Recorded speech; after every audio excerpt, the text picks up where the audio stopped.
Viktor Frankl's Man's Search for Meaning is one of the most influential and enduring books of the 20th century, a work that combines personal testimony, psychological insight, and philosophical reflection into a powerful exploration of human resilience. First published in 1946, the book grew out of Frankl's experiences as a Jewish psychiatrist imprisoned in Nazi concentration camps during the Second World War, including Auschwitz. Rather than presenting a purely historical account of the Holocaust, Frankl uses his experiences to address a timeless question: how can human beings endure suffering, and what gives life meaning even in the face of extreme pain, loss, and death? The book's enduring power lies in its ability to speak not only to survivors of trauma, but to anyone struggling with despair, uncertainty, or a sense of emptiness in modern life. The book is divided into two main parts. The first and longer section recounts Frankl's experiences in the concentration camps, while the second introduces his psychological theory known as logotherapy. Although these sections are distinct in form, they are deeply connected. Frankl's theory does not emerge from abstract speculation. It is shaped and tested in the harshest conditions imaginable. The camps become, in his words, a laboratory in which the fundamental truths of human psychology are revealed with brutal clarity. In the opening chapters, Frankl describes the initial shock of imprisonment. Prisoners were stripped of their identities, their possessions, and even their names, reduced to numbers tattooed on their bodies. This sudden loss of freedom and dignity produced a state of psychological numbness. Frankl notes that many prisoners experienced a kind of emotional paralysis, a protective response that allowed them to survive the immediate horror. Fear of death was constant, yet paradoxically mixed with moments of grim humor and emotional detachment. Frankl's observations reveal how the human mind adapts to overwhelming trauma, finding ways to endure when escape seems impossible.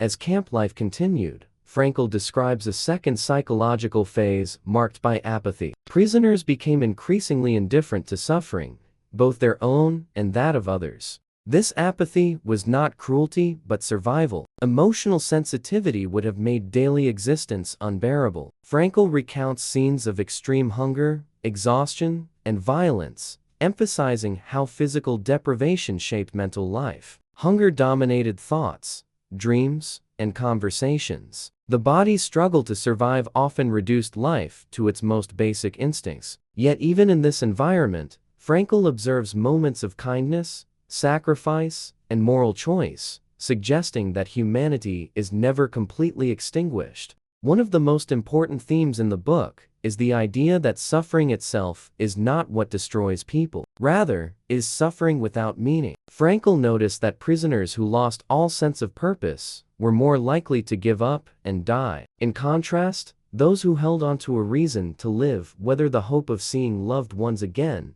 the desire to complete an important task, or faith in a higher purpose, were often better able to endure the camp's horrors. Frankl himself survived by imagining lectures he would give after the war, and by clinging to the memory of his wife, even when he did not know whether she was alive or dead. Frankl famously writes that everything can be taken from a person except one thing: the freedom to choose one's attitude in any given set of circumstances. This idea forms the moral and philosophical core of the book. Even in a concentration camp, where prisoners had almost no control over their external conditions, Frankl argues that they retained an inner freedom. They could choose how to respond to suffering, whether to become bitter and cruel, or to remain compassionate and dignified. This assertion does not deny the reality of suffering or minimize its horror. Instead, it affirms the possibility of moral agency in the darkest situations. Throughout the narrative, Frankl emphasizes that meaning is not something abstract or universal that applies equally to everyone. Instead, meaning is specific, concrete, and personal. Each individual must discover their own unique purpose, shaped by their circumstances, responsibilities, and relationships.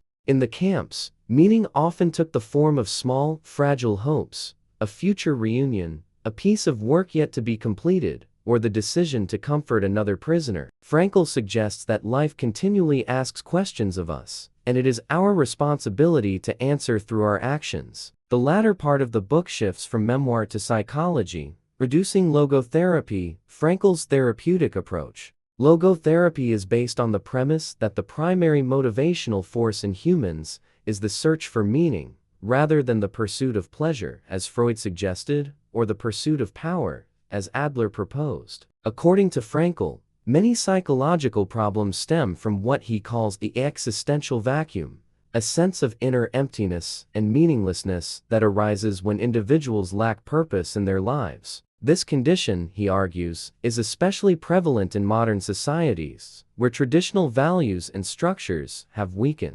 Frankl outlines three main ways through which people can discover meaning. The first is through creative work or deeds, what we give to the world through our actions, achievements, and contributions. The second is through experiences, particularly love, beauty, and relationships, what we take from the world. Frankl places special emphasis on love as a way of seeing the unique essence of another person and affirming their value. The third way is through the attitude we adopt toward unavoidable suffering. When suffering cannot be avoided, Frankl argues, it can still be transformed into a source of meaning through courage, dignity, and moral strength. One of the most striking aspects of Frankl's writing is his refusal to portray himself as a hero. He repeatedly emphasizes that he, like others, experienced weakness, fear, and despair. Survival in the camps was influenced by chance as well as inner strength, and Frankl does not claim that meaning guarantees survival. Instead, he argues that meaning gives life value regardless of its length or outcome. Even those who died, he suggests, could live meaningful lives through the way they faced suffering and death. The book also addresses the psychological difficulties faced by survivors after liberation. Frankl describes the sense of emptiness, disorientation, and bitterness that many experienced upon returning to normal life. Freedom itself could feel overwhelming, and joy was often delayed or muted. This section highlights the long-lasting impact of trauma and challenges the assumption that liberation automatically brings happiness. Frankl's insight into post-traumatic adjustment adds depth to the book, showing that the search for meaning continues even after suffering ends. Man's search for meaning has had a profound influence on psychology, philosophy, and popular culture. It is widely read in academic settings as well as by general audiences, and its ideas have inspired therapists, educators, and individuals seeking purpose in their lives. The book's appeal lies in its clarity and humility. Frankl does not offer simple answers or easy optimism. Instead, he presents meaning as something that must be actively discovered and continually renewed. Critics have sometimes questioned whether Frankl's emphasis on inner freedom risks placing too much responsibility on individuals who suffer under oppressive conditions. However, Frankl's work does not suggest that suffering is desirable or that injustice should be accepted. On the contrary, he acknowledges the moral responsibility to reduce suffering wherever possible. His focus on attitude applies primarily to situations where suffering cannot be changed, offering a way to preserve human dignity when external control is lost. In the modern world, where many people struggle with anxiety, alienation, and a lack of direction, Frankl's message remains deeply relevant. The existential vacuum he described has arguably grown stronger in societies marked by rapid change, consumerism, and social fragmentation. Man's search for meaning challenges readers to look beyond comfort and success, and to consider what truly gives their lives value. It suggests that meaning is not something we invent arbitrarily, but something we discover through commitment, responsibility, and love. Ultimately, Man's Search for Meaning is not only a book about suffering. It is a book about hope grounded in realism. It acknowledges the darkest capacities of human beings while affirming their potential for goodness and moral choice. Frankl's calm, compassionate voice invites readers to reflect on their own lives and to ask what responsibilities and purposes await them. By doing so, the book continues to offer guidance and inspiration to readers across cultures and generations, reminding us that even in the most painful circumstances, life can still hold meaning.